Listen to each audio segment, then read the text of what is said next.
Hi, Will. Good morning to you. Good morning, sir. We begin by taking a look at tensions between Russia and Ukraine over their gas deal.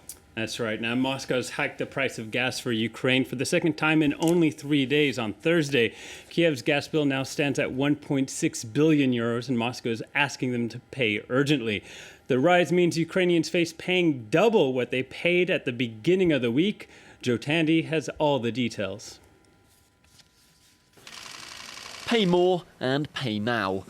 On Thursday, Russian Prime Minister Dmitry Medvedev ordered the head of state-run Gazprom to hike the price of Ukrainian gas with immediate effect. This decision entails direct consequences for Gazprom's future relations with our Ukrainian partners and consumers. You should follow the general duty rate for gas without any reductions or special tariffs. In only 3 days, Russia's inflated Ukraine's gas price by 80%. On Monday, Moscow said unpaid bills laid behind a first rise of 85 euros per 1,000 cubic meters.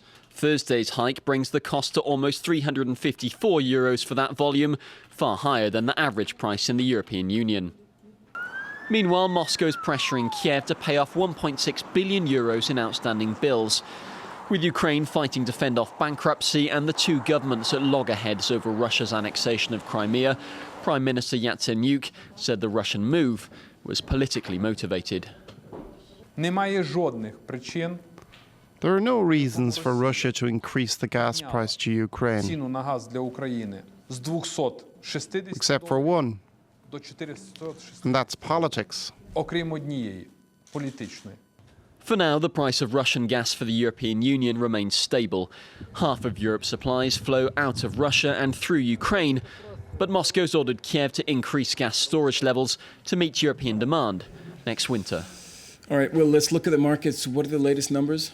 Well, the Nikkei out in Japan reached its second consecutive 3-week high on Thursday. Today, it's crawled back up slightly after earlier losses. Now, Asia stocks, though, are subdued ahead of a monthly U.S. jobs report.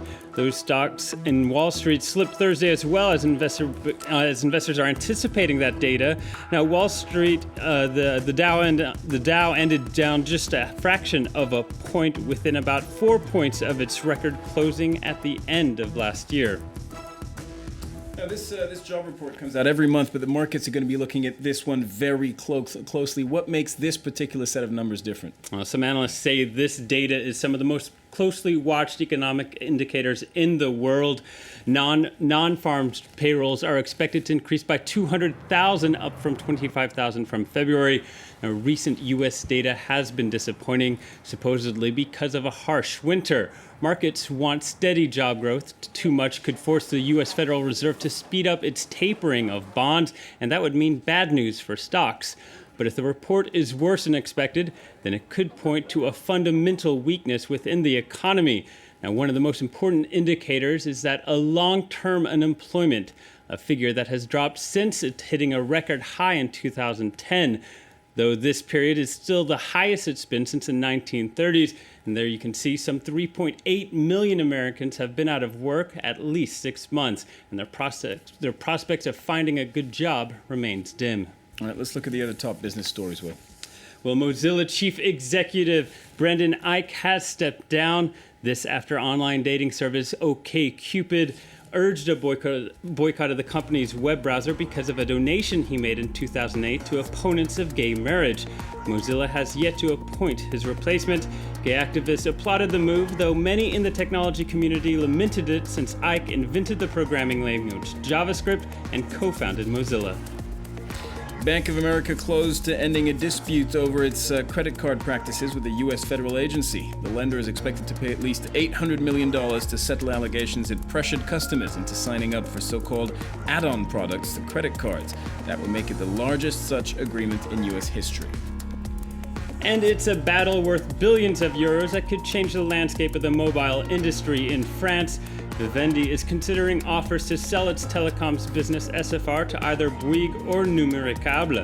The company is in exclusive talks at the moment with Numericable, and the board is expected to meet Friday to discuss the sale. SFR is France's second biggest telecom operator, which brought in more than half of the group's annual sales and operating profit last year. I love how you say numérical, Will. Love how you roll the R's. It's a perfect French accent. It really is. All right, Will Hildebrandt with the Business News. Thank you very much. And it's time now for Web News. American web users